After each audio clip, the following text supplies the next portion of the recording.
Queridos companheiros e companheiras, delegados do 19º Fórum de São Paulo, companheiros e companheiras que compõem a mesa, companheiros representantes das delegações estrangeiras e, sobretudo, os companheiros responsáveis pela organização desse encontro. Eu tinha feito um acordo com o meu querido Walter Pomar. Eu me comprometi a chegar aqui às 7 da noite, porque às 8 eu teria o aniversário, cumpleaños do meu neto, e eu tinha que chegar em São Bernardo às 8, sair daqui às 8h20, já são 9h10, e eu ainda estou aqui, e eu moro um pouco lejos. Estou falando meu espanhol aqui para vocês perceberem que eu evolui muito. Uma coisa para mim muito importante é que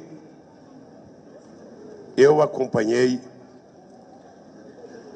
cada ano do Fórum de São Paulo. Eu participei do nascimento desse fórum,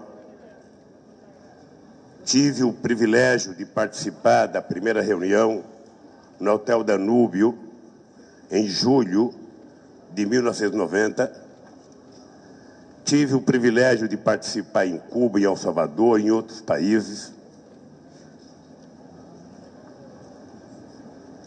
tive o privilégio de participar do penúltimo, acho que foi na Nicarágua. Não pude ir na Venezuela quando gravei uma declaração de apoio.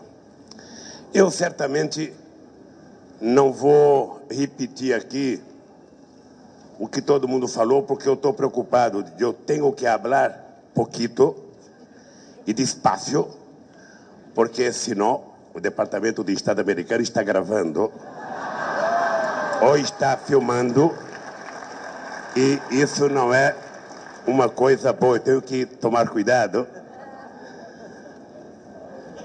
Mas eu queria dizer para vocês algumas coisas que eu considero importantes.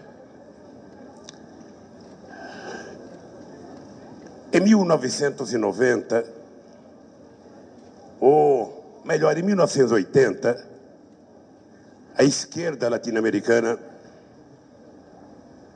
não acreditava que fosse possível chegar ao poder pela via da disputa democrática e, sobretudo, pela via eleitoral. Eu lembro da esperança que a gente tinha na vitória dos revolucionários de El Salvador,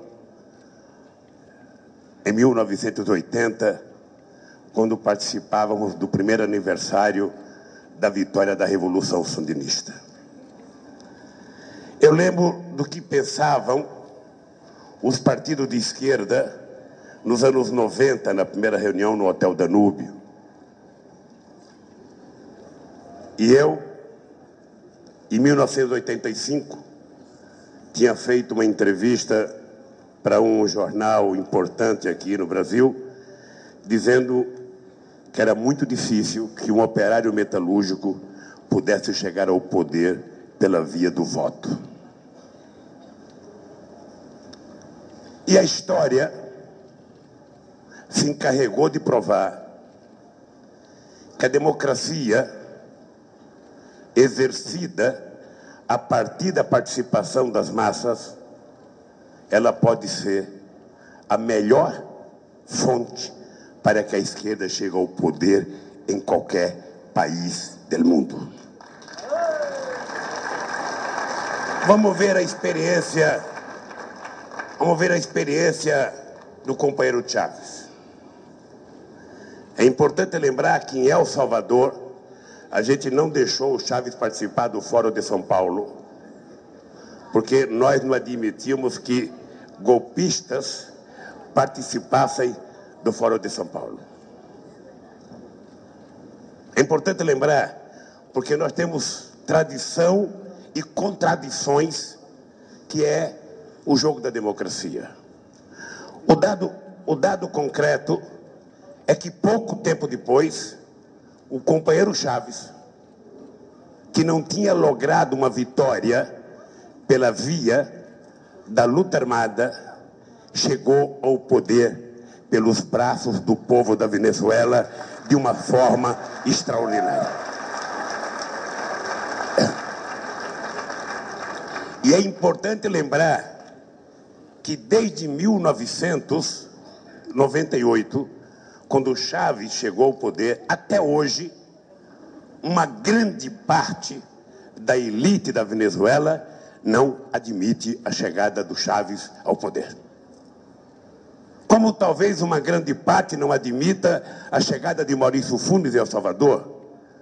Como a parte não permitiu sequer a chegada de um Zelaya, que não era nem um homem de esquerda, mas era um homem progressista, ao poder em Honduras. Como não aceitaram a chegada do Colón na Guatemala. E como não aceitam a Cristina Kirchner. Como não aceitam uma parte do nosso Pepe Mujica. Como não aceitaram o Lugo no Paraguai. Como não aceitam o Lula no Brasil ou a Dilma no Brasil. Como discordam da chegada ao poder de Rafael Correia, que não aceita a chegada de umas pessoas, sabe, progressistas para governar os países. E nós chegamos, e eu quero, companheiro da direção do Fórum de São Paulo, debitar parte da chegada da esquerda ao poder na América Latina pela existência dessa cosita chamada Fórum de São Paulo. Foi aqui, e devemos muito aos companheiros cubanos. Devemos muito aos companheiros cubanos. Porque, ao contrário do que muita gente conservadora pensa, os companheiros cubanos sempre nos ensinaram que o exercício da tolerância entre nós, a convivência pacífica na diversidade entre nós, a convivência entre os vários setores de esquerda era a única possibilidade que permitia que nós tivéssemos avanço aqui nesse continente. E isso aconteceu, e pode acontecer muito mais. Porque agora nós temos a obrigação de não permitir que haja nenhum retrocesso nas conquistas que nós obtivemos até agora. Nenhum retrocesso. E para que isso aconteça, de nós continuarmos evoluindo, é preciso que a gente organize melhor o Fórum de São Paulo. É preciso que a gente dê mais organicidade ao Fórum de São Paulo. É preciso que a gente comece a produzir os nossos informes. É preciso que a gente comece a pensar uma nova forma de comunicação entre nós. Nós não podemos apenas ficar chorando o problema da mídia conservadora em cada país. Ela é conservadora no Brasil, ela é conservadora na Venezuela, ela é conservadora na Colômbia, ela é conservadora na Argentina, ela é conservadora no Uruguai, é conservadora em El Salvador. E nós não podemos ficar apenas reclamando que os nossos adversários utilizam a mídia contra nós. Eu disse outro dia, agora com a internet, do jeito que funciona, nós temos pela primeira vez a chance de criar instrumento de comunicação entre nós e não ficar devendo favor a ninguém em lugar nenhum do mundo. Nós sabemos hoje, e esses movimentos que aconteceram na chamada Primavera Árabe, o que aconteceu na Primavera Árabe, o que aconteceu aqui no Brasil, é uma demonstração de que nós precisamos parar de reclamar e fazer o que está no nosso alcance para que a gente possa ter a nossa própria mídia, a nossa própria informação. Ou seja, eu estou aqui com o jornalzinho, que eu não vou nem mostrar o exemplo, nós não nos comunicaremos mais assim. Não é possível a gente imaginar que um jornal, sabe, de 10, 15 ou 20 mil exemplares, vai permitir que a gente consiga falar o que a gente pensa para milhões de pessoas através de um material escrito. Ou através de um canal de televisão que nós não temos. Mas através da internet a gente pode chegar a milhões de pessoas sentado num sofá na sua casa, se a gente assumir a responsabilidade, se a gente, enquanto partido do Fórum, assumirmos a responsabilidade de discutirmos isso a sério, arrumarmos dinheiro e fazer as coisas acontecerem. Essa é a primeira coisa que eu queria dizer para vocês. Nós precisamos criar um novo instrumento de comunicação. E nós poderemos fazê-lo. O que está acontecendo no mundo permite a gente acreditar que nós precisamos ser mais criativos. E mais uma coisa que nós aprendemos. Nós não podemos mais continuar funcionando da forma de organização tradicional que nós tínhamos. Esses movimentos que aconteceram aqui no Brasil pegaram de surpresa todos os partidos de esquerda, pegaram de surpresa todos os partidos de direita, pegaram de surpresa todo o movimento sindical e todo o movimento social. Pegaram de surpresa, porque nós ainda agimos da forma antiga para fazer política. Nós ainda, o movimento sindical, com os recursos que tem, ou seja, na verdade, nem sequer tem uma comunicação pela internet que represente 0,5% do potencial que eles podem fazer. E nós, na verdade, fomos ficando velhos. E ficamos nos perguntando, cadê a juventude nos nossos partidos? Como é que eles estão participando? Como é que nós estamos nos comunicando com eles? Qual é a mensagem que nós estamos passando para eles? Qual é a mensagem de esperança que nós passamos? Então eu penso, companheiros e companheiras, que essa é uma outra lição que o Fórum de São Paulo pode fazer com que aconteça na nossa querida América Latina. E a terceira coisa é a gente entender que nós evoluímos muito, mas do ponto de vista da integração, nós ainda precisamos avançar 50 ou 100 vezes mais do que nós avançamos.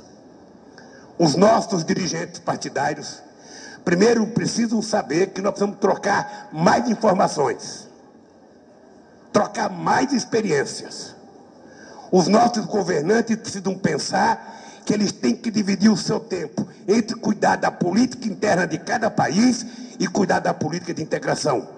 Porque política de integração a gente não faz por telefone, a gente faz visitando os países, conversando com os presidentes, fazendo acordos com os presidentes e discutindo o que nós entendemos por integração. O que é integração na nossa cabeça? É acordo comercial? Integração, aonde é que está o movimento social na questão da integração? Onde é que está o entrosamento do nosso cientista na questão da integração? Onde é que está a integração da nossa juventude? Onde é que está a integração do chamado movimento sindical? Onde é que está a integração dos congressos de cada partido? Aqui você vai ser presidente de Salvador. E vou te dizer uma coisa. Você vai fazer um acordo com a presidenta Dilma. E esse acordo vai ficar 6, 7, 8 anos no Congresso brasileiro e no Congresso de Salvador e não é votado. Eu estou até pensando agora, Gordo Oviedo, em convocar um encontro parlamentário, sabe, da América do Sul, para a gente discutir como é que a gente pode envolver o Congresso de cada país nessa coisa de integração. Integração pressupõe, companheiro Rui Falcão, integração pressupõe o Partido dos Trabalhadores, integração pressupõe o Partido dos Trabalhadores entender, junto com os outros partidos de esquerda deste país, que pelo fato do Brasil ser a maior nação do continente, pelo fato do Brasil ser a maior economia do continente, o Brasil tem mais responsabilidade em garantir que a integração aconteça. O Brasil tem mais responsabilidade em facilitar com que as coisas possam acontecer para consolidar o processo de integração da América Latina.